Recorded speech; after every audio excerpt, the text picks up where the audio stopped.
And welcome back to another episode of Key Factors Podcast, Real Estate AF, where the AF stands for And Finance. And I'm your host, Mark Jones. And today we're going to be talking about some real stuff that comes up in our market that most people don't pipe up about. But recently we had an agent, a veteran agent that called out the BS for what it is. So let's be real. Join into the conversation and let's get started. So I'm going to first introduce our guest today, and I'm going to introduce the first guest, Cesar Amezcua. Beautiful. Yeah? Wow. Fantastic. You nailed it. Yes. There we go. How you doing, brother? I'm doing good. Doing wonderful. Thank you for having me. Absolutely. Next guest is going to be Josh Boggs. Josh, how are you? It's not as pretty as a name as that, but yeah, I'll take it. Yes, it's great to be back on the podcast. Amen. Love it. You guys always kill it. So yes, very, very honored. Love it. Moses Thatcher, how you doing, brother? I'm doing good, brother. Back to be here as well, too. I like the new office. Yes, the new dig. So it. at the beginning of every show, I want you guys to give a couple minutes to tell our audience who you are, why they should be listening to you on this discussion today. Who wants to start? I guess the veteran, right? Let's That's do the it. most Yeah, veteran. age I before think I got beauty, as Cesar they say. by 2 years. 2 Yeah, years. age before beauty. Yeah, and definitely not beauty here. So Josh Boggs, owner of Exposed Homes Group, brokered here at Keller Williams Heritage. Been in the business 20 years. Wow. Been through it. I think we were just talking about it when the market crashed in '08. Like, we grew up in it, we were born with it. So we're Bane. We're like, Yeah. some adapt. We were raised in this, right? So we get it. We're seeing a little bit of indicators lately on some of those things. I started a company called the Tall Short Sell Guy. And to date, we've done over 652 short sales, pre-foreclosures. And so I think we are the number one pre-foreclosure or homeowner advocates against foreclosure in all South Texas. So it's been very blessed. What So, an accomplishment. yep, amazing wife that works with me, amazing partner Diana Martinez. She's been phenomenal, and then we have two support staff as well. So we've been very blessed and just kicking it and just loving San Antonio. Awesome. You ever worry or have a fear of somebody coming up with the short sale? Oh yeah, well there was a guy that we joked could fit about the that. mold. There was a guy named Mike Cachoa, rest in peace. Love that guy. He was a good buddy of mine. He was short, and we'd always make jokes like, I'm the tall short side guy. He's the short side. So, That's awesome. yeah, good. All right. Who's next? Moses? Yep. Go for Moses it. Thatcher Realty Group. Brokered with Real Broker. Business for 9 years now. Been privileged to know Josh for a very long time, since like day one when I was greening behind the ears. And now I'm just like, we're weeding through the business. So like, they've lived it. This is me just surviving every day. You're like the guy who just shows up every day, and you're like, all right, let's do this again. Yeah. So yeah, it's been fun. That's awesome. Caesar, how about yourself, brother? Cesar Amezcua, broker, CA and Company Realtors, proudly independent, been independent since 2013 now. Okay. Company's been open for, what is that?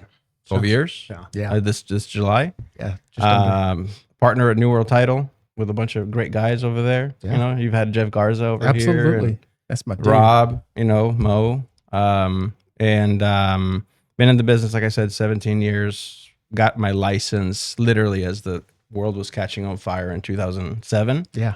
And I was raised in this market. That's why we've had very, very good years the past couple of years. Obviously, COVID was. I think I broke every record known to man in like 9 months, because I was like, oh, is it this easy? But, it was our first run.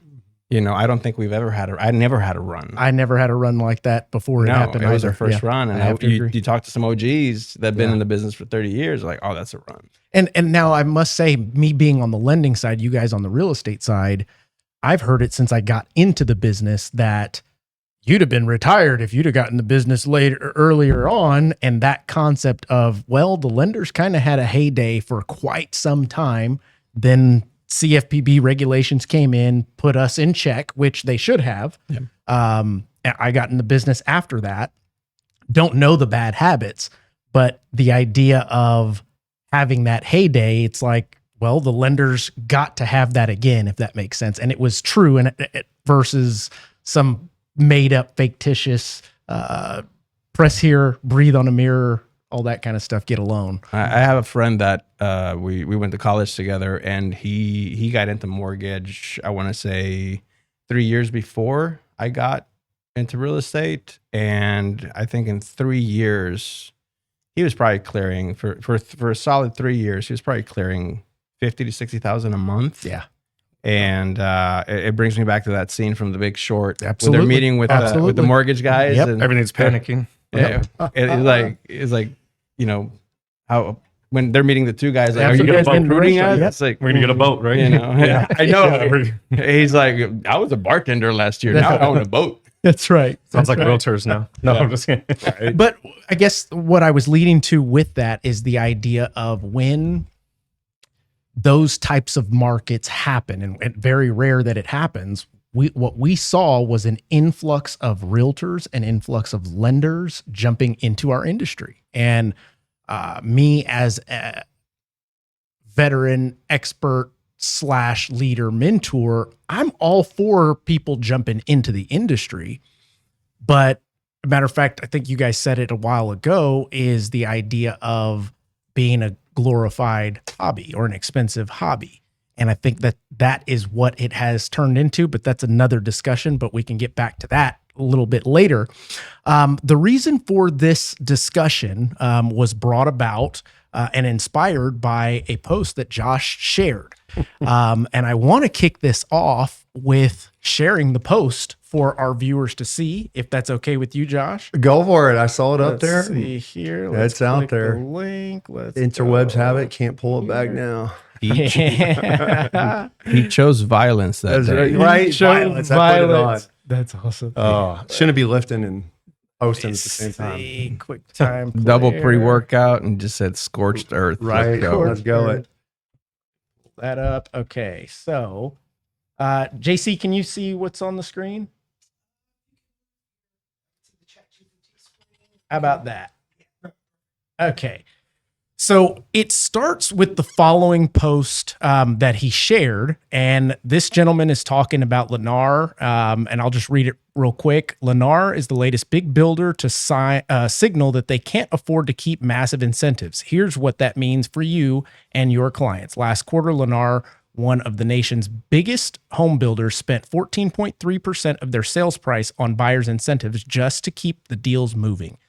That means on a $450,000 home, they're giving away $64,350 in discounts, buy down of mortgage rates, concessions, etc. Their CEO just said they can't keep it up after hitting their lowest margin since 2009, right after that crash. Lennar just told their stockholders that they're pulling back on incentives in their latest quarterly report. Translation: the era of huge builder concessions may be ending. If Lennar is saying that they're cutting back, expect all the big builders, DR, Pulte, etc., to do the same. Why it matters to you as an agent: less leverage for buyers. Don't assume today's incentives will still be there in a few months. Higher out-of-pocket costs ahead. If builders tighten up, buyers may need to rely more on you and us to structure creative financing solutions. Urgency is back. Buyers sitting on the sidelines might miss the window where builders are practically giving away money. Bottom line, now that it's time to reach out to your clients, let them know that builders' generosity won't last forever. Also show them how VA, FHA, and conventional loan structure can help them secure the right home before those incentives dry up. Now, this was a post. Let me go to yours, if you don't mind. Let's see here, Josh. Boom.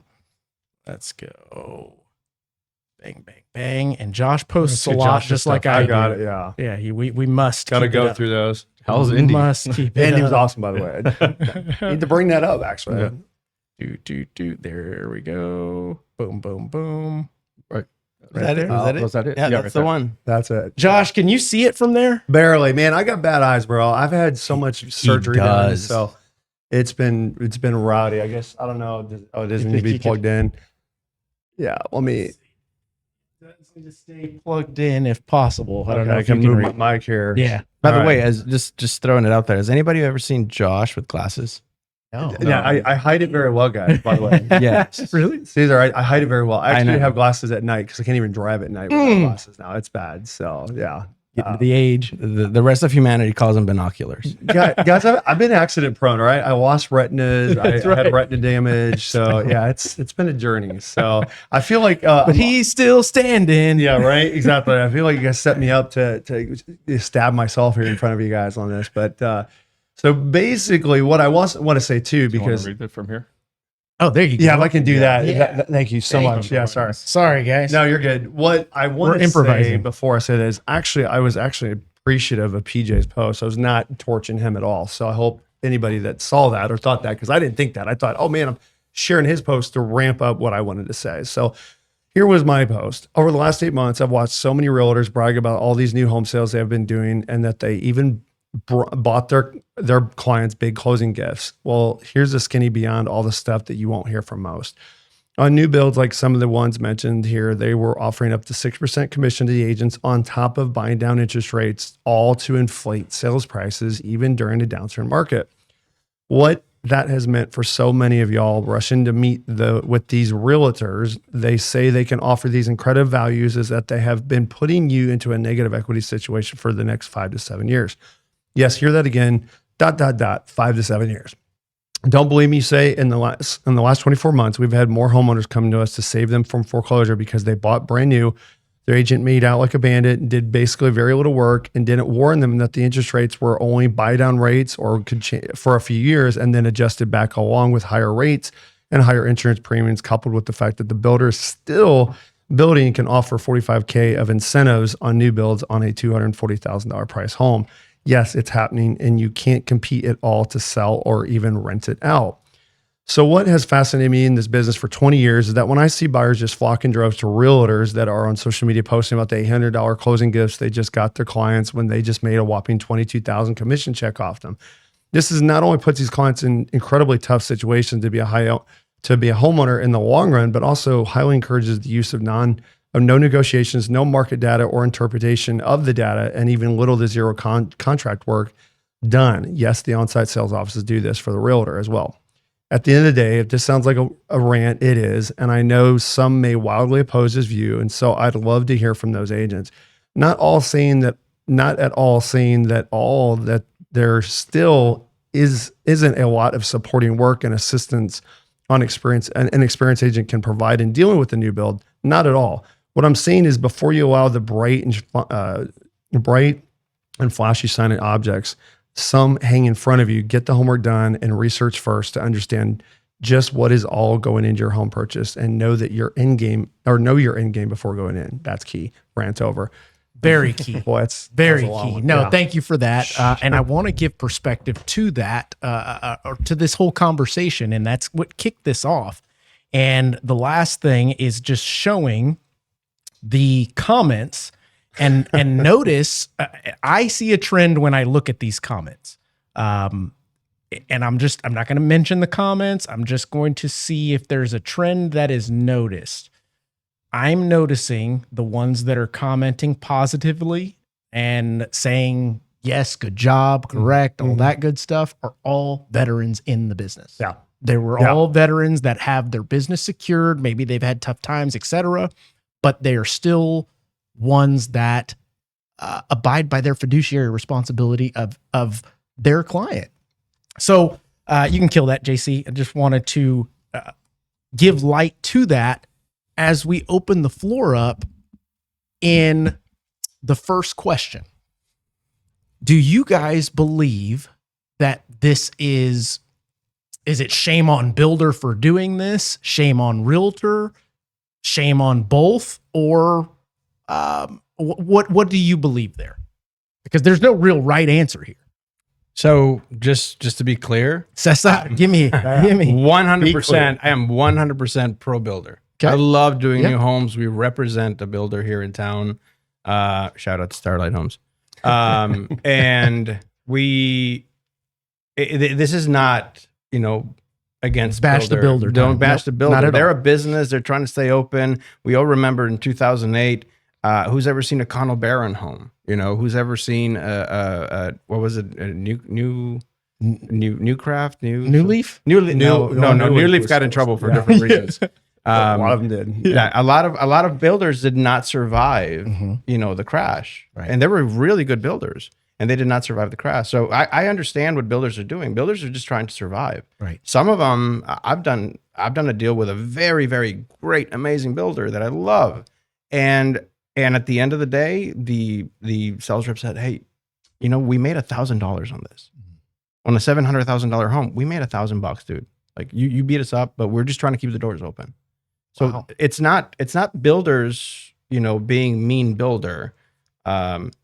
It's my issue is, like you said, we have fiduciary duty. Mhm. Every time we go to a builder, I need to know the cash value. What's the cash price? Give me the cash price. I'm so glad that you mentioned that. Give me the because cash you're right, price. yes. What is the cash price? I all my people that buy a brand new home know their cash price. That means no incentives, Mhm. no buy downs, no nothing. What does that look like for your community? And we work with many builders here in town, and it's simple. You just have to inform your people of what they're getting themselves into, Mhm. and that they're in it for the long haul. I pulled a post. I was doing some research last night, and I pulled a post from an agent, and I'm going to read it for Josh. If you And I want, wanna- if you want to take a screenshot or something and share it to me, I can throw it up on the screen. No, I don't want to, because it's a very no. I don't want to. No, Doesn't want to put them out of blast. See, I don't want to start. I'm going on blast. So I don't want to start. Yeah. So For a good cause. Yeah. So it's an agent, dancing in front of a house. Ah. Okay. And we talked about this Yeah. two episodes ago. Yeah, it's an agent dancing in front of a house, happy, and says, hey, anybody PCSing soon? Wow. Go to Josh right Wow. now. Go to his face, okay? All right. Buy downs, all appliances, 3.99% interest rate. Ready to start your home journey? Give me a call. We can get you all the deals. This is going, and this has a ridiculous amount of views. Yeah. PCSing. What are we Temporary. looking at? Temporary. How many years? I'm already sick. Well, it has multi layers, and I'm about to go to Josh, but there's one that probably won't be discussed that I'll give light to, and a good buddy of mine, John Hudson, talk about it all the time, is seeing sales counselors, realtors posting about interest rates, posting about different programs, and not actually being licensed to do so. And Oh, they're yeah. getting a ton of exposure for it, and it hurts everyone in the transaction. Your lender that they actually go to, the expectations of the buyer when they get the real deal. I mean, all of these things. But go for it, Josh. Well, you just started it up, and I love it. So here's the issue. I'm a very strong proponent for our military. I'm going to defend them everything I could. I did not get to sign on the dotted line. So because of that, a lot of my family did. I'm always really there to support our military first and foremost. And since we're military USA, we have most of the military here, right? And that's a lot of the clients I see in front of me now on the pre-foreclosure side, because they still are active duty. You can still get PCS'd out. Yep. And when they're buying new builds with all of these incentives, and these realtors bragged about all this cool shit they could give them, and they see the flashy object, again, that's what my post is about. They just jump right into it. They don't understand their end game. They don't understand that their rental possibilities are gone, Right. because they got to subsidize $1,000, $1,200 a month just for the rental side now. Yeah. And then they move over. They're like, well, I guess I'm going to have to be on base, and I can't even still afford to cover the subsidized rent on this one. So what am I going to do? Guess what? It's coming back to us and now the VA. And a lot of us, we can't save some of it too, right? Right. The VA is just like, look, man, it is It's what too, it is. too much. Too much. And you got to have buyers. And at the end of the day, you can't get buyers if new home sales are still kicking everybody's butt. So true. Right. So I'm glad you said that, because I want you guys, everybody, to put me on stand. I am not anti-builder either. Let me make sure that I'm very clear with that. Right. And again, my post, I know I'm very guilty sometimes of just going all out and not covering everything, because I don't really try to sugarcoat it sometimes. But yeah, new builds are they're trying to stay in business well, and they're trying to do things well. Look, there was a builder we all know, and we all know who that was. As soon as COVID hit and the market was good, they cut all real estate commissions. They were screwing realtors over left and right. all the realtors were bitching behind the scenes to the clients, like, oh, I'm not going to ever push a client, blah, blah, blah. And then you watch them do that, and all of a sudden the builders just flip a switch, like, oh, well, now we're going to 4% incentive. Yeah, 6% incentive. And like, oh, they're amazing. We're back. Right? We are so back. Yeah, guys. And I just, I call my company Exposed Homes for a reason. And I know all three of us, I'm all four of us, we're just so amazing to sit together because we all know we have the same ethics and the same morals when we run our business. But I tell people I'm going to expose them to all the options and explain to them the pros and cons, right? Because if I'm just a rah-rah guy behind anybody that I get behind, then I'm going to screw somebody because I didn't look at all the options for them. You'll be blindsided. And with that post, like you said, the experienced agents were the most ones to comment. And you're right, they got behind it. And Moses and I were joking too. We're like, man, we don't want to sound like the old guys in the room, like, oh, you whippersnappers are dancing and getting these. But the market has changed because there's not a lot of knowledge and experience, just like you talked about how agents are throwing interest rates and all these buyer lender incentives when they don't even know what they're talking about or they're licensed to do so. And yet nobody's smacking them on their hand. They'll say, hey, you can't do that. You're going to get fined. So everybody's at the wild, wild west. Let me go on TikTok and dance with it, some music, and I get 300,000 views. Yeah. And now I've got 10 clients because of my TikTok. Yeah. And it's almost as if they're waving it in your face, like, I'm doing something that I shouldn't be doing, but look at get me business. But she's dancing. How do you say? As long as she's cute, right? She's dancing. If I go dance, it's not going to be of the same effect. Right, so. exactly. I know. So and I'll let you jump in, but I want people to understand the concept of what the builder's doing before we move forward, and in the sense that, is it unethical? I don't believe so. I think it's an opportunity that is afforded to them because what they are taking the risk on in building out an entire neighborhood, having control over that entire neighborhood and the values. Is it wrong, right, indifferent? Well, they're the ones that took the risk to buy that neighborhood, develop that land, et cetera, et cetera. I'm going to compare it to every pre-owned deal that we do that the buyer doesn't have enough closing cost and we raise the sales price. We just happen to only be able to raise the sales price so much because that neighborhood's already established with the comparables. Whereas new construction, well, that one appraised for $350. Let's try for $355 this time. Boom, we got it. And it's gradually being raised. And matter of fact, if they didn't appraise, no one could move forward, technically, Go for it, Moses. When it comes down to it, it's hard conversations that are not being had. Yeah. We got to offer some sort of value to what we do. And the value's kind of going out the window in my eyes. Mm-hmm. And I'm pro doing what works for my client. Mm-hmm. So would I have to have a conversation? I've got my sister in a Lennar home. I'm not fond of it, of the builder, because of, so we all know it, but it checked the boxes for my sister and it fit her budget. Yeah. And that was pretty much her only option. Mm-hmm. But that's a conversation you have to have. Hey, here's the pros and cons of this. And so getting, like, instead of finding the easiest way or like, hey, let's follow the bright lights, talk to your clients and have this conversation. The last 3 deals that I've done are all pre-owned. We've gotten $9,000 in closing costs off, $12,000, $14,000, all the additional money we use to buy down closing costs. Right. And you're going into instant equity. Mm-hmm. But are you having that conversation because I don't want to show 12 houses?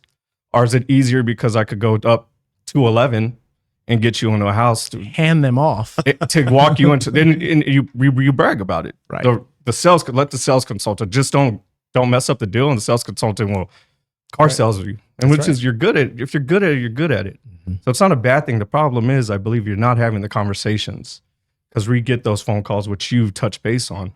It's this, you got to know what product fits your buyer and what their end game is. Because you tell your clients, you live in your first house from 5 to 7 years, you outgrow it, your family changes, your income situation changes. You may need to just move the city. Right. Then you just, hey, let me cash out on this equity and go. You can't have that conversation with someone who's going into a new home build right now, right? Which is not bad, but you got to let them know, like, hey, you're not going to be gaining equity because the same floor plan you just bought is being sold 4 streets over a year later for $30,000 less than what you bought it for. Yeah.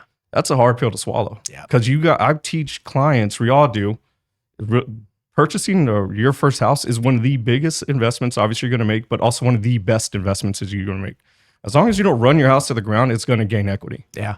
and it's not Over happening. time, It's that's not right. happening with new home builds as fast As quickly. as fast as we're used to. And I guess I'd like to go over that. Let's hone in on that concept because there are still folks out there that don't get that, and that's okay. Mm-hmm. But the idea of why it takes a little bit longer for the new construction home to catch up to what the true value of the market is. Does anybody want to jump in on that? Let's go into the X's and O's Yeah. of it at a fifth There grade we level. go. Yes. Okay? In the sand, baby. Yes. So builder A offers a house that's worth $300,000, right?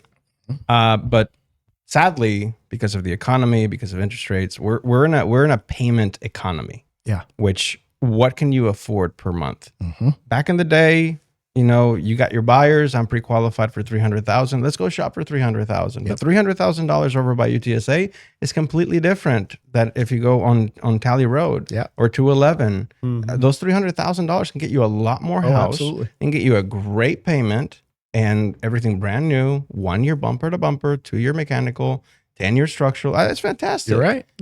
So it just depends on the goals for that buyer. But we are in a payment economy. They need to have a certain payment per month, and they're tired of living in the apartment. They're tired of living in the rental. They're tired of living in the first home, that they have that they've outgrown. So what is our option? Like we can't take them to a bigger house over in 78249 and I would actually go as far, and this isn't to contradict what you're saying, but to clarify, we've always been a payment economy. This is America, where we live on credit. We live on the next budget, the next month to month. We've got 80% of Americans that maybe have 2 months of savings together. Yeah. And that concept in itself, I'm not, like I said, I don't want to contradict what you're saying because you are right. It's always it's just the it's just ability to achieve that payment has been a lot tougher. And I think the idea of how we continue is to educate. But I think it starts with the educators first, then moving on to what they're educating on. I mean, you yourself, if you've jumped in the business 2021, you sold a bunch of houses. Now it's like, holy cow, I'm trying to figure it out. Mhm. Oh, new homes. I can keep paying my bills because of new homes. Do you really even have the time to understand, comprehend, wrap your head around the idea of having that conversation with your client? I don't think a lot of agents do. It's simple. It's worth $300,000. Mhm. The financing is going to cost you X. Yep. Obviously, the builder already started working on, starting a community. It's a big risk because you have to establish the values Mhm. with all the incentives that you're giving. At 3.99 will run you what, $18,000 right now, plus closing costs. You're looking at another 8,000. So that's what, 26. Something. Yeah. 26 plus a title policy. So Mhm. that $300,000 home is now having to be priced at 326 to 330 Yep. To cover for everything, and then they're throwing in the refrigerator, the washer, the dryer, the blinds. So but they establish that neighborhood, and once it's established, appraisers come around and they see, okay, there's comparable sales. That's great, but at the end of the day, it's still a $300,000 home. Now that's not a bad thing. If you explain to your client, this is a $300,000 home, but your financing is going to cost you Mhm. X amount of dollars. And for the market to catch up to you at that 326, 5 to 7 years, you have to be here 5 to 7 years. If life changes, if you're PCSing and you're going to be here for 3 years, walk out. This is not for you. Mhm. I put military in rentals this year. But Cesar, you're going to lose a client. Yeah, but I mean, the F word, man, fiduciary. I mean, Oh, that one. Both of them. I mean, I can use them in conjunction, but you have to be a fiduciary whether you get the commission or not. Now, as far as the market goes, with the agents that we have, I think we have about 1,800 to 2,000 agents holding Just up our here, yeah. market, holding up our whole market. Okay, go into broker metrics and do a little bit of research, and you're going to be shocked at how many agents have either 1 or 0 transactions. I'm not. Oh no, I'm not shocked. Yeah. And we're there's about 1,800 to 2,000 agents that are holding up the whole market Yeah. of the 7th largest city in America. Now, a lot of them, yes, they started in 2020, 2021, 2022, and dollars are falling from the sky. Yep. And it's a cycle. This is part of the cycle. I'm sure back in 05, 06, 07, there was a lot of builder wave of- action. yeah. Yeah. I got in 08. I didn't show a brand new home until 2011. Oh, wow. Okay. Because it was tough to sell. it was tough to sell because there were so many deals. We had interest rates in the 4s. There's so many deals, interest rate in the 4s. Insurance was still manageable, and you wouldn't even bother to go into a new build, and unless the client requested it, but you wouldn't even think about it. But now we're up to that point where the agents don't have the skill set to go and structure a good financing deal, to go and shop, to go and try to find something for that particular client. Like you said, you just go up to 11, hand them off to one of your favorite sales reps, and just kind of watch from the sidelines, and boom, 6% commission. And that's the part. That's why we're here, because there's so many people on social media making it seem like it's cool to do that. Sexy. Yeah, sexy. And you have all these gifts and the flat screen. So one person giving out cash, straight out cash. You're a lender. Tell me, how legal is that? Zero legal. Zero legal. $100 bills Yeah. on camera, shave, like, here you go. And yes, Wild as West. a broker, I've been a broker since I was 29. I'm just like pulling my hair out. And I'm like, who's supervising this person? Right. And again, not hating on the hustle. I'm not. Okay. You got to hustle. You got to do what you got to do. You got to pay your bills. But at the same time, if you're screwing people over, come on. Well, Mark, I got to add to this because he Please. just mentioned the F word, fiduciary, but he was doing the math, Yes, right? that one. Caesar's doing the math. I appreciate it. But there's also a keyword, quality. You are grossly taking away quality when you're having to cut costs that much. He just brought it up, made perfect sense. If Yeah. a builder has $28,000 of closing costs just to get the damn house sold, and then they got to go through and buy and build the damn thing and develop everything, to where are they cutting that cost, right? And that's the conversation you have to have with your clients, because but back when I started too, builders weren't cutting nearly those kind of qualities. There was one that did, and we all knew that, and they were gone. Fieldstone. They showed up as a box. It was a freaking insulated box, and it was shit junk. And I kept telling everybody, LGI. I mean, I don't mind. I don't care. They hate me, and I don't sell them. So I've never sold an LGI home in my career. I'm proud to say I that. think we know that. I think we know why, right? And so, but what I'm getting at is there's even builders that I won't mention that I know were really good, that I know the contract managers that are having, the corporate guys are like, hey, you need to cut them down to 15% on all contractors. They get them done, and then they just came back again and said, guess what? Now you need another 10%. 25% of their cost.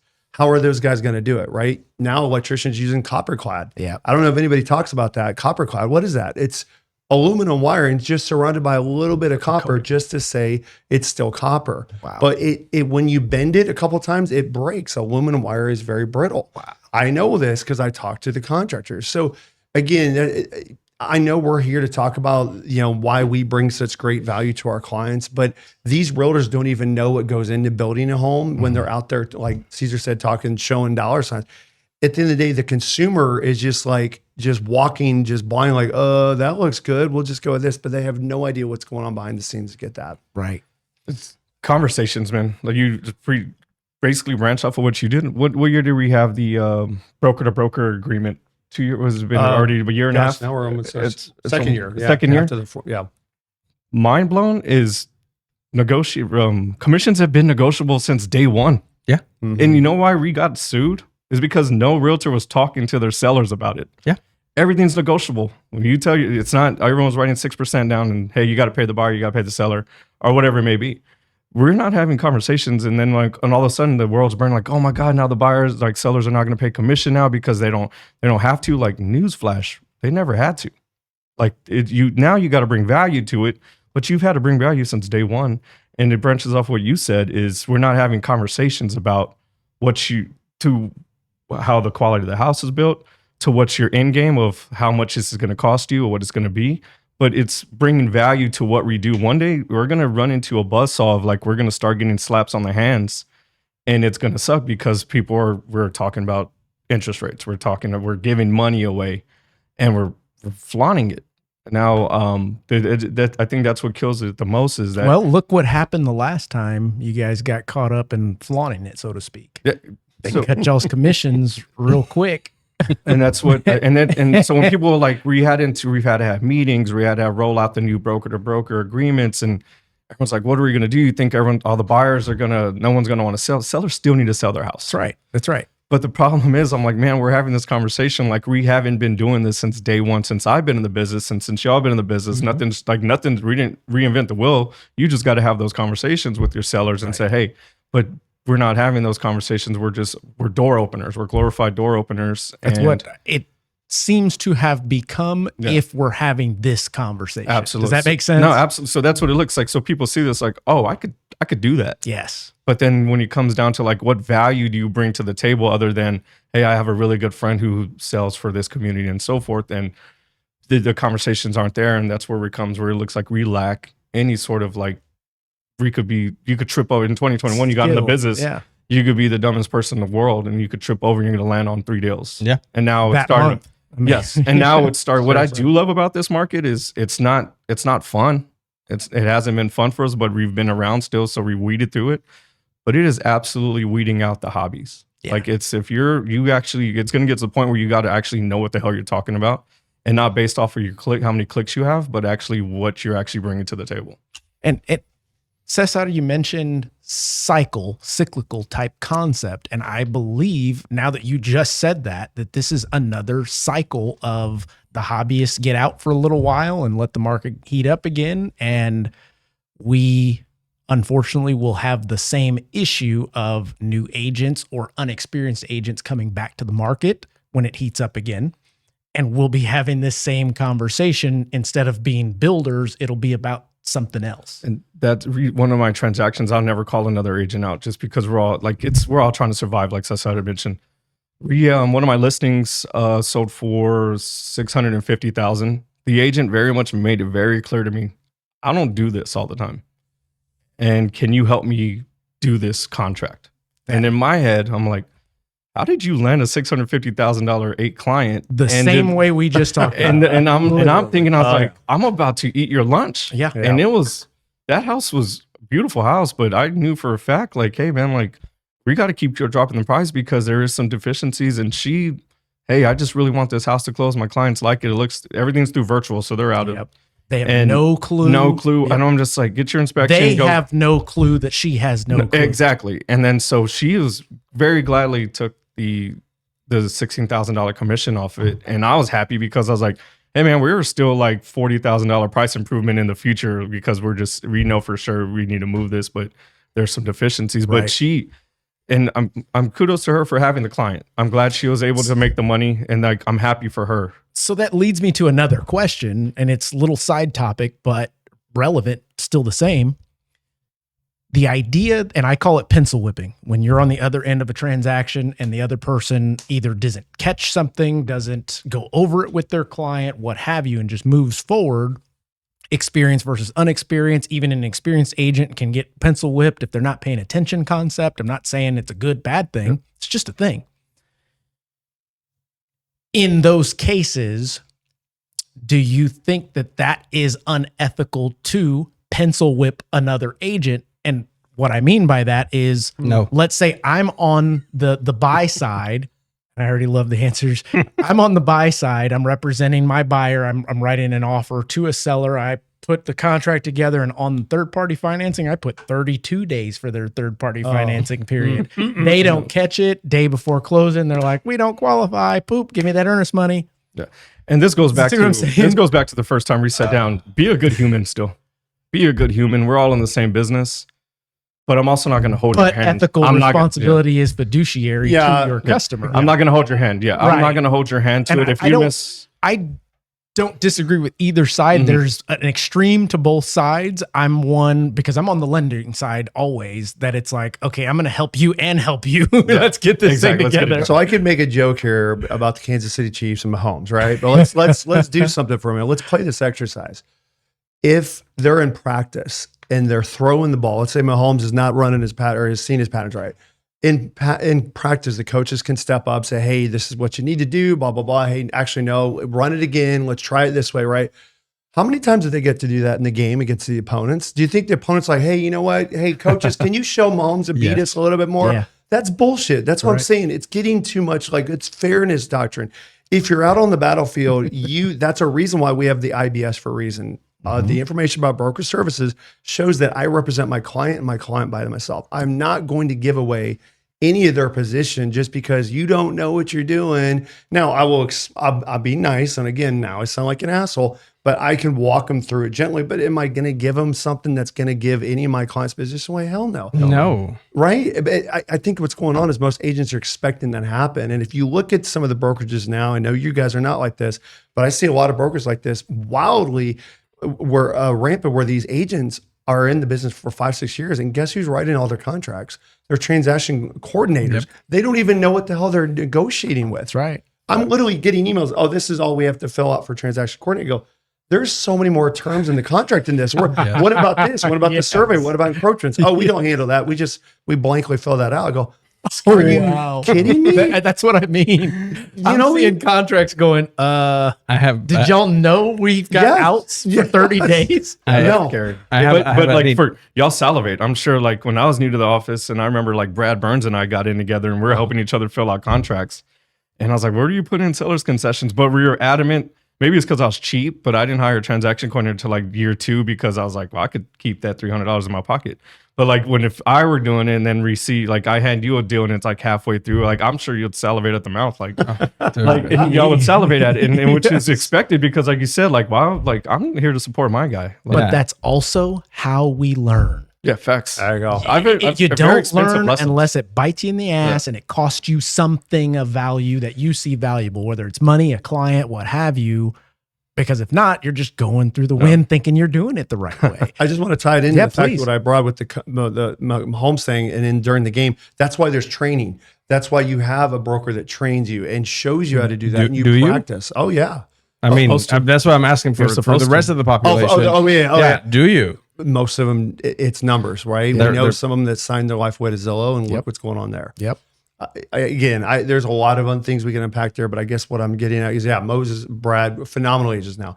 But you're right. If you don't know, obviously you got to learn sometime, but there's also practice and there's training that if your broker should be giving that to you, that's how you sharpen the sword. Yes. And get ready for battle. Absolutely. Yeah. And until it's game day, you've got practice.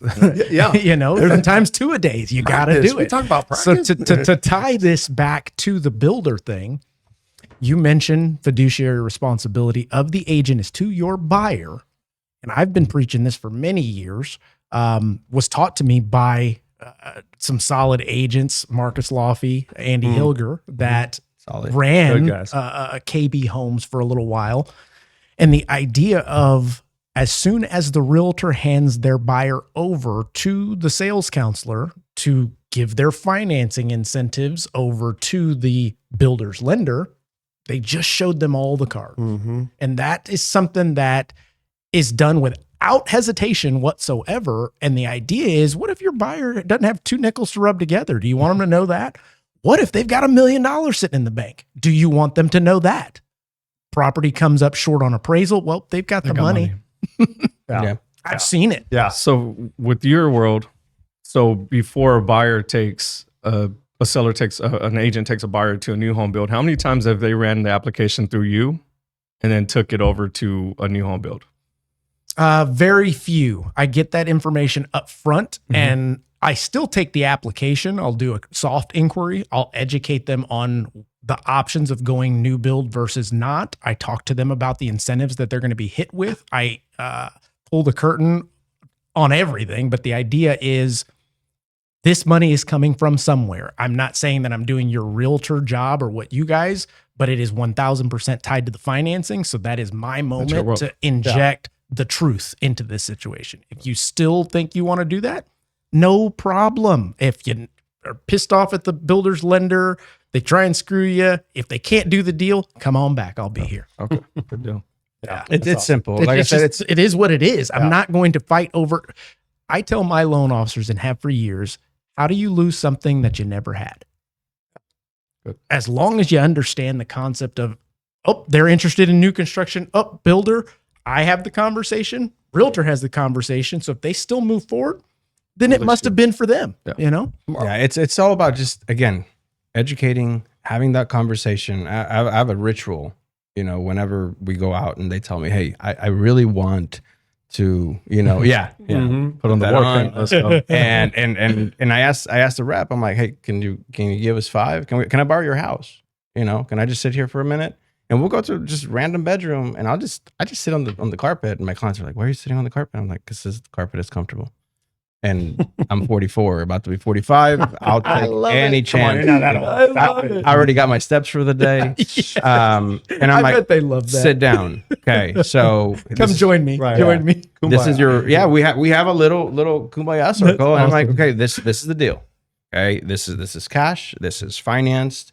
You know, we deal with all builders that will take care of my clients. Okay, we do sell Lennar homes. Why? Because I get people that come in and say, I need a $1,400 payment. What other builder can give you that? Serves its purpose. It's either that or we end up in a part of town that they don't want to be in, with a 1948 house that is sideways, and with a higher payment, higher insurance, I mean, at least I have, you know, a little blanket of security that they have a warranty, that it's new, that it's, you know, energy efficient. Do I agree with everything that they do? No. But I sit them down and I'm like, okay, guys, this is your worst case scenario. What are we planning on doing with this? Is this house number 1, house number 2? You know, and I already know those answers, of course, but I try to get, like, let's think of the future here. Well, kudos to you for that, because at least you are laying it out for them. The idea of asking for the cash value of the home or the cash price of the home, not only is it genius, but it's what you should be doing as a realtor broker representing your buyer. Why? I mean, back to Marcus and Andy, they'd walk into new, and still do walk into a new construction and negotiate it just like if it was a pre-owned home. 100%. I'm not playing the games of this and that. Are you guys wanting to sell a home because I've got a customer that is qualified and wants to buy it? In this market, if you're not negotiating with the builder, we just had one of my agents. There was a builder. Big shout out to Meritage. We love Meritage. We love working with Meritage. They were offering a 6% commission, and my guy knows, you know, fiduciary comes first, right? And he took out the sword, started going at it. He calls me. He's like, CA. He calls me CA. He's like, CA. We got him under contract. They're very happy. We couldn't secure the 6%. I said, Good for him. Yeah, it is what it is, man. Right. And he's like, no, but I feel good about it. I feel good inside. And this is an agent that's been in the business for 2 years. And he's like, but I feel good about it. And I said, that's what it's all about. Yeah. You know, because you put those people in the best position to win, and you sacrificed, that 3% bonus that you were going to get. And at the end of the day, he's like, man, I feel good about it. You know, and they saw it. Right. That's the best part. The people knew that there was a 6% commission, and you just took that sword and like straight into the chest. Yeah. And he was like, man, I feel good about it. But they have to understand what they're doing. And because we do this, you know, 24/7, 365. Some do.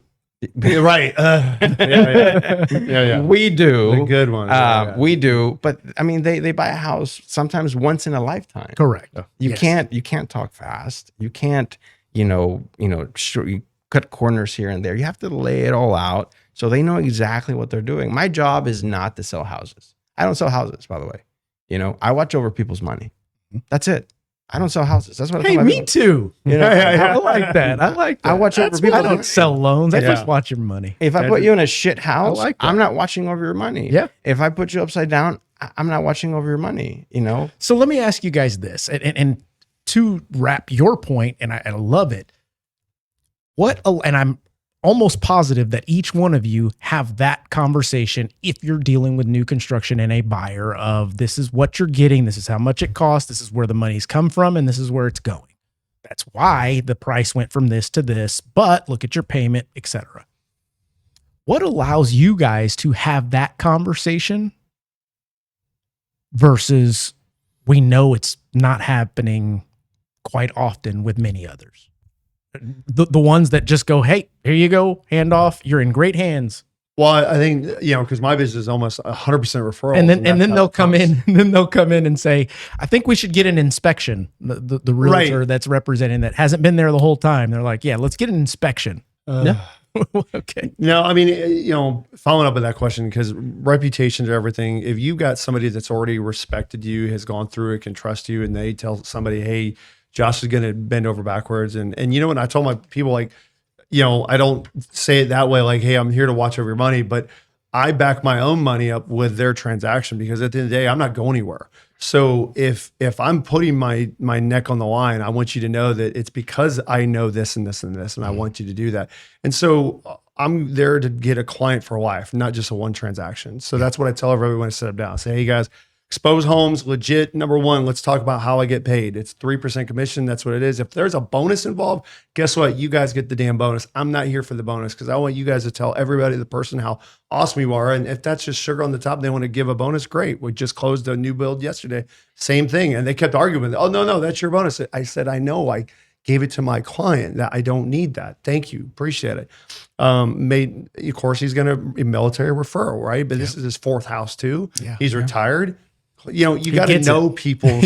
Yeah. So I think that it's just, if you can get a captive audience, and nowadays with everybody wanting to quickly get text and never have an ability to have this kind of conversation face to face, have some truth said, because we all know that if truth's being spoken, it's going to get a little uncomfortable at times. Yeah, for sure. And you've got to be willing to put that out there and just get them to understand, like, look, everything I say is probably not going to be everything you want to hear. But you need me to tell you what you need to hear, not what you want to hear, unless you tell me the opposite, right? I'm probably not the agent for you if you just want me to tell you what you want to hear. Yeah. And I think that's how it's worked out for us, but it is hard I'll be honest with you guys, it's very hard to compete with those realtors that are out there with all shiny, flashy object, and there's no fiduciary, because once they get them signed, boom, it's it. Yeah, the dancing. I just got to get the dancing, y'all. That's what it is. The joke is, I was like, man, we're not selling enough houses because we're not doing enough TikTok dances. That's right. Yeah. I was like, I don't have the rhythm, man. I'm sorry. I am ready to back that ass up. I will back that ass up. Prices aren't the only thing dropping. It's getting a little hot in here. Yes. To go off of what you said, it's just it's when we were shopping pre-owned houses, and then they did advertise the concessions on MLS. There's a lot of realtors that said if you sell 2%, 1%, they're like, I'm not going to take my seller or my buyer there. Mm-hmm. I look at it as, hey man, it's either if they love this house, I'm gonna go sell it to them because that's my job. First off, it's fiduciary duties. Second is, if I don't get them in this house, that means I may have to show them another 9 houses after that, and my time is worth more than the extra $2,000 I'm missing out on. So but people will absolutely, we see it all the time, is all the pages we're in is who's got a 3-bedroom, 2 baths, 1,800 square foot, and who's offering the highest commission. Yep. Yeah. And I'm like, man, dude, like, it's not because you're about to get back that commission like Cesar's agent does. It's because, hey, I want the fastest way to make $15,000. Yeah. But it's very much like if you do everything with the right intentions, like you're going to earn a client for life, where, hey, I don't care. Like if it means I could get my client in and I have to give up 2% of my commission or 3% of my commission, let's do it, man. Like, let's do it and let's keep going on the next one because you earned a client for life. We have a client right now that I've helped him buy 3 houses. I've helped their 2 kids buy a house. Now we're in the process of buying another house. And she tells me, hey, Moses, you're like part of the family now, and we need your opinion. Yeah. We value your opinion. And I love it because every time we've sold their first house, was like a 900 square foot house in Los Angeles Heights before it was Los Angeles Heights. And now they moved into a massive like 3,000 square foot house that just beautiful. And now it's cool to see because they did everything that I told them. Right. And not tell, hey, you got to do this, but hey, you want to invest? Hey, you should do this, you should do this, you should do this. And now they have their dream house, and now their kids are getting into their houses in their early 20s. I'm like, they're just doing what we told them to do. Right. And it makes me freaking happy because it's cool to see it play out. Absolutely. Absolutely. So to kind of go into my last topic, I'd want to hone in on the idea of, because before we had rate block buys, essentially the builder forwards is what it is. The builder is buying a chunk of rates at X amount, and they got to get rid of them before that was happening. We had the 2 and 3-1 buy down, which that is a temporary rate reduction for a year to 2 years. And the reason why I bring up this topic is that began late 2022. Yes. we're now in 2025. So those things are going to start hiking up to the second tier and to the third tier. Yep.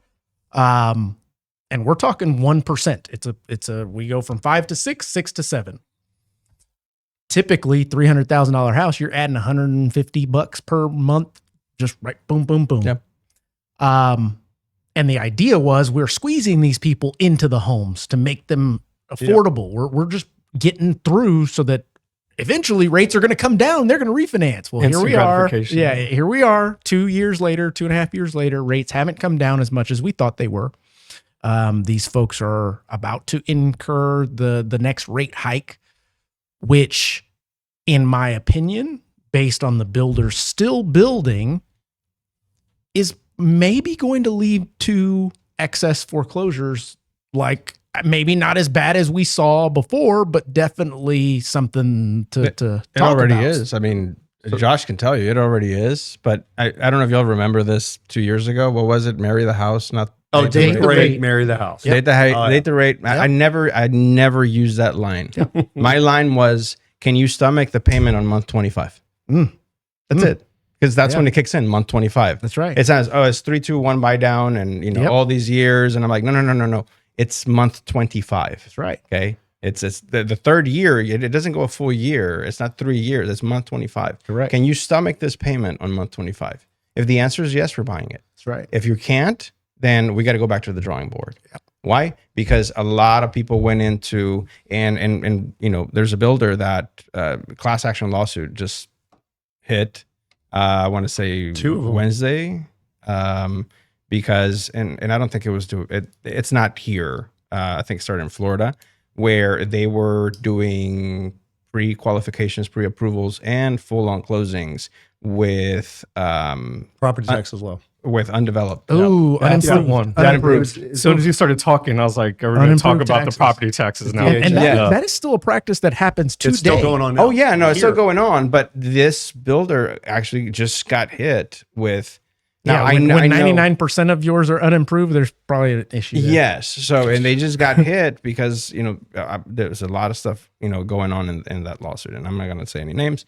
But, it goes to say that all those people that are in that lawsuit, who is representing them? Mhm. No.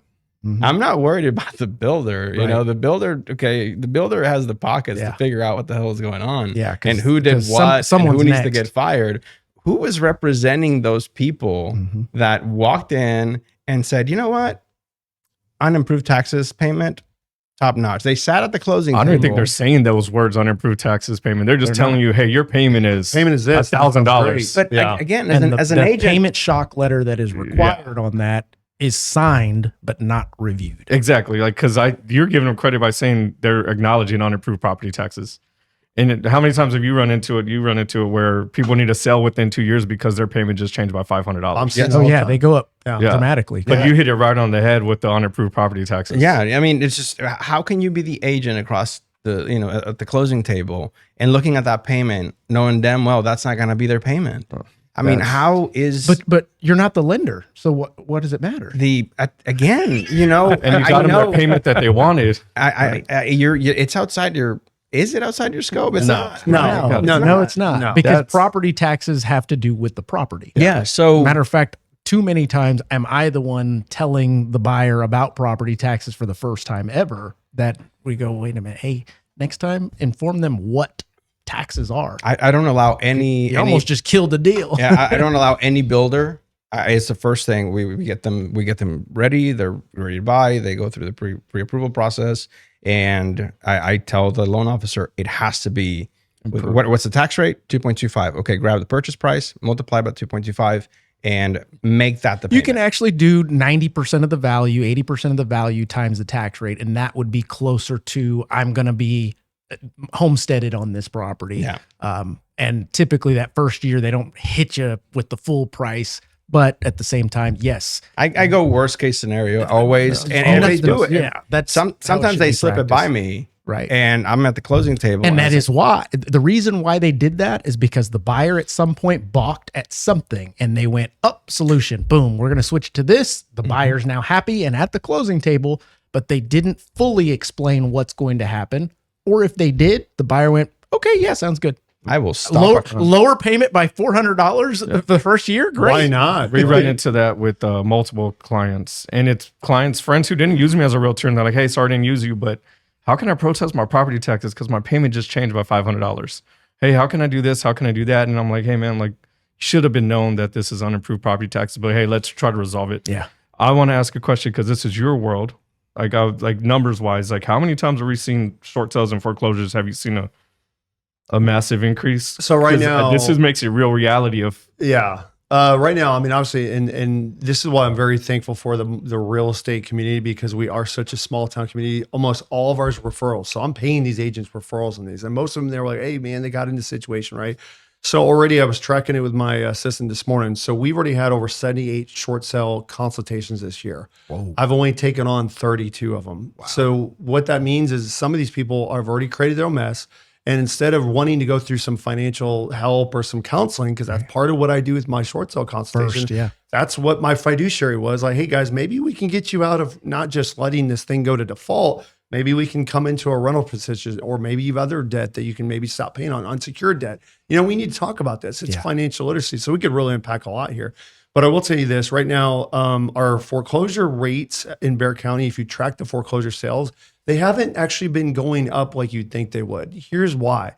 And I sat in a crowded room in front of Fannie Mae, Freddie Mac, some of the biggest GSEs out there. Well, the GSEs, the servicers, right? And this was about REOs and foreclosures coming on the pipeline. They're calling this month Red October because what they know and we know, and we're seeing the data, because Bexar County is one of the most affected foreclosure counties in all Texas right now, if you guys didn't know that. So we're up almost 13% on pre-foreclosure data coming through. Wow. What that shows to us is what was going on during COVID. And then when the market went crazy, the lenders were remodifying these 2.5%, 3% loans into a 7.5 or 7.25, ridiculously high. And then of course the client, once that new payment kicks in, now they really can't afford it. So what are they doing? They're adding it onto their arrears. Usually if it's an FHA loan, they're doing it through a HUD variance, right? Or a HUD partial claim. And then they're just sitting there on second lien, just hoping the values are going up. Guess what? Now the values are not going up. So they're coming back down, and they are done with loan modification options. They don't know what to do. And these lenders are being forced now through all the GSEs, handing things down, FHA, VA, saying, hey guys, you guys got to start figuring out how to get these non-performing notes under control. Yeah. I mean, and first step to that was the forbearance multiple times. And let's face it, the reason for the delays is the investor, the servicer, they don't want to own more properties, especially ones that are not worth it. I mean, so they're going to give all the opportunities, and these buyers, they just want out, I would imagine. So I think we are seeing a rise in foreclosures. I think we're going to continue. I pulled some data real quick. JC, if you can throw this up on the screen. Let's see here. I asked it, are foreclosures rising? If so, what kind of tracking measures are you doing? Here's some data that points to market signals that suggest negative equity risk is present or growing for new buyers. Negative equity is rising again. One recent summary states the negative equity among mortgage holders increased about 1% from 0.6% a year from the year prior. Historically, 2007 crash. Let me see here. Premium new construction. The price premium that new construction is used to command over resale is dissolving in many markets. So I think that is going to bring a lot of things back. And it won't be quick, but it's definitely going to, their homes are not going to appraise come next year. And then they'll start tapering down, if that makes sense. Yeah. Immediate depreciation risk for new home purchases. The buyer closes at full list plus incentives. Then shortly after, the builder cuts prices on nearby units. The buyer home is already disadvantaged. The competitor sells with undercutting their equity. That I saw firsthand. Friend of mine in Houston, she's buying a brand new home. Another friend that we actually know calls Kristen and says, hey, I want to buy this pre-owned home.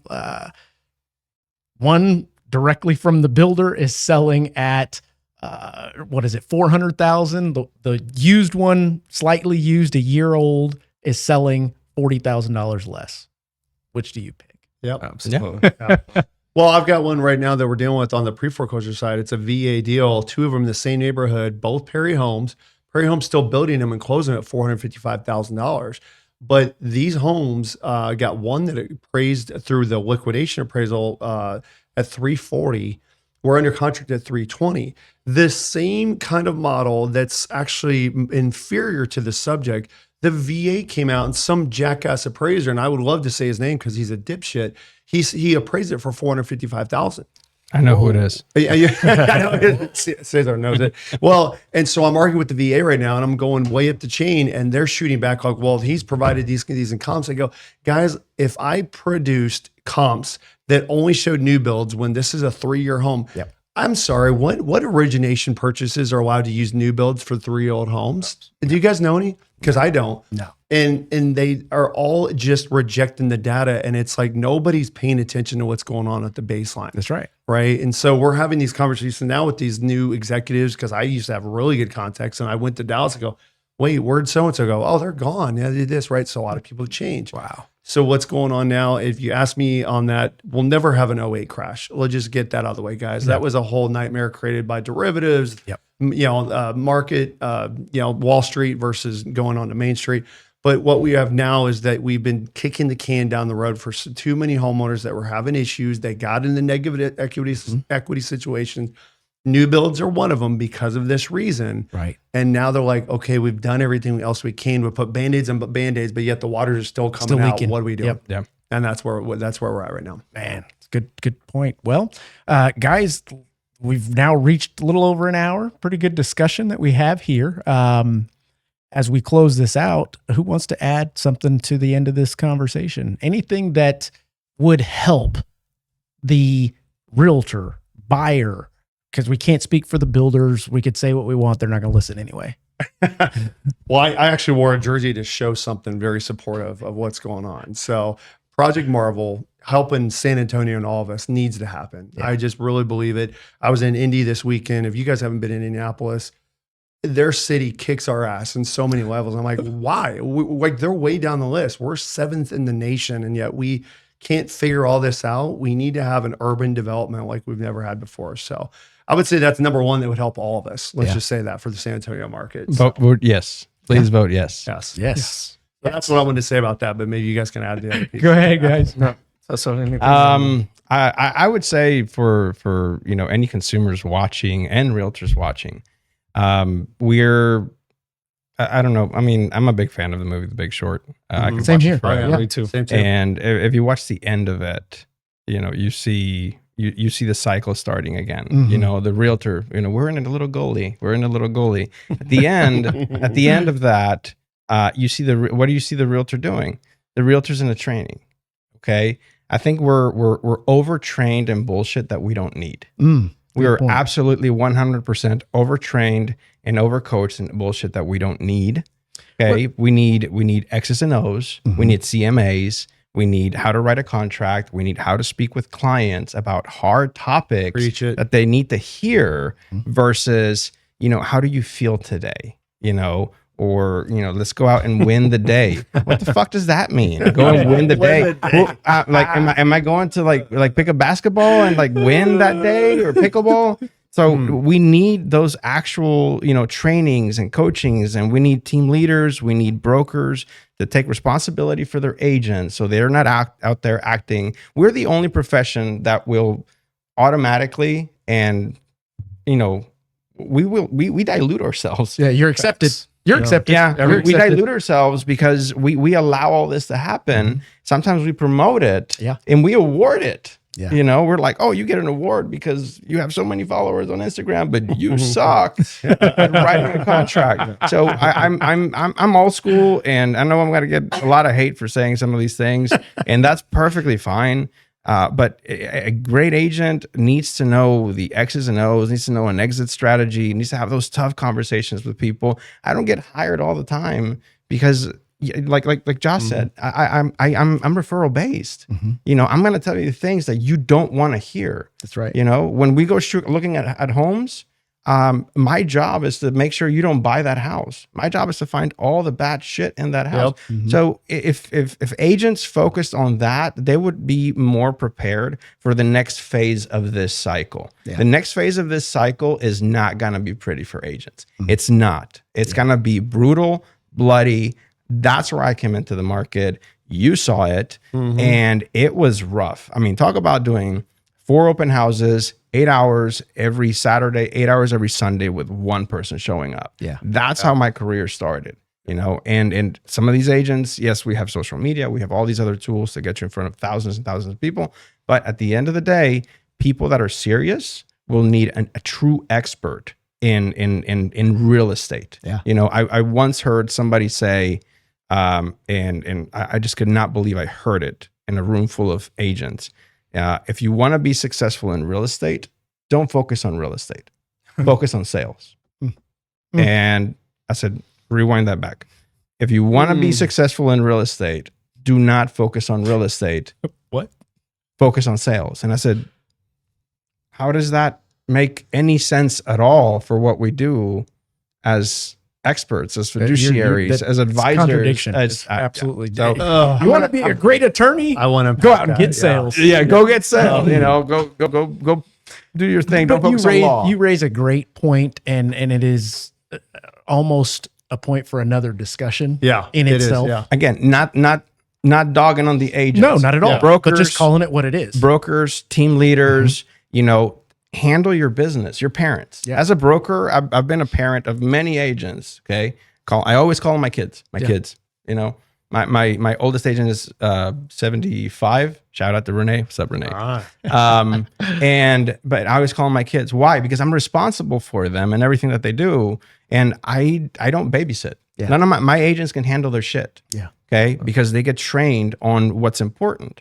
Now, if they want to, you know, pivot from there and do some social media, do some other things that are cool, go for it. But that's where this is not a dig at agents. This is like brokers, team leaders, everybody that is in charge of agents.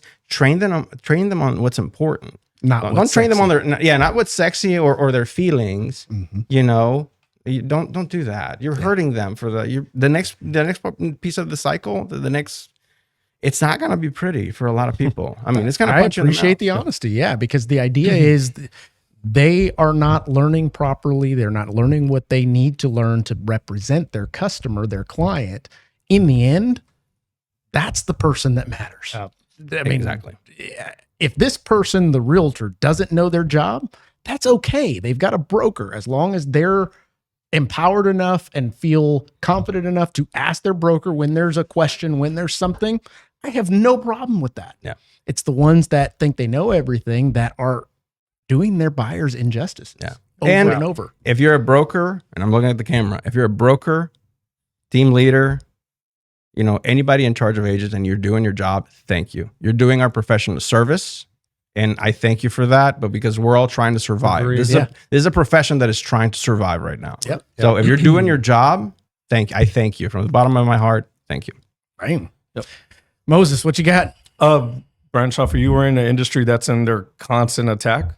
At one point, they're going to get to the point where the open doors, the Redfins, everyone, we're basically going through a time where they're basically pointing out realtors are not needed. We have the information at our fingertips.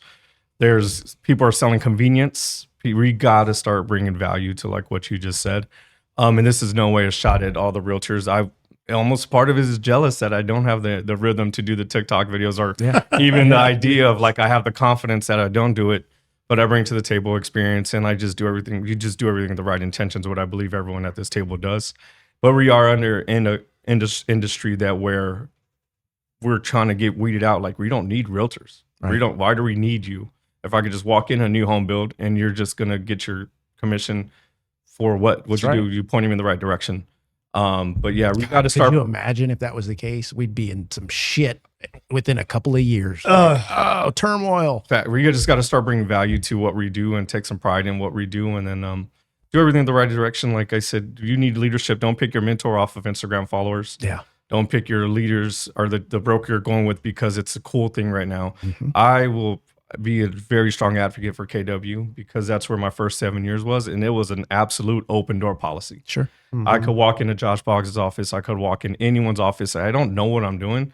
Hey, this is how you do it. So pick your leaders, pick your mentors, pick your team leads, pick your brokers with, hey, I want to be in this industry for a very long time and not for instant gratification because I see all your closings and they look really sexy, but there's times change. So pick your leadership, pick your, like I said, just take some time to think of that, of who you're investing your time within.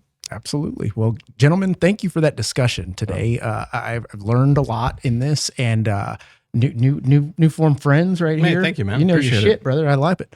For those of you out there tuning in, listening to this, there's one point that I want to drive home, and that is lower rates doesn't mean a better deal.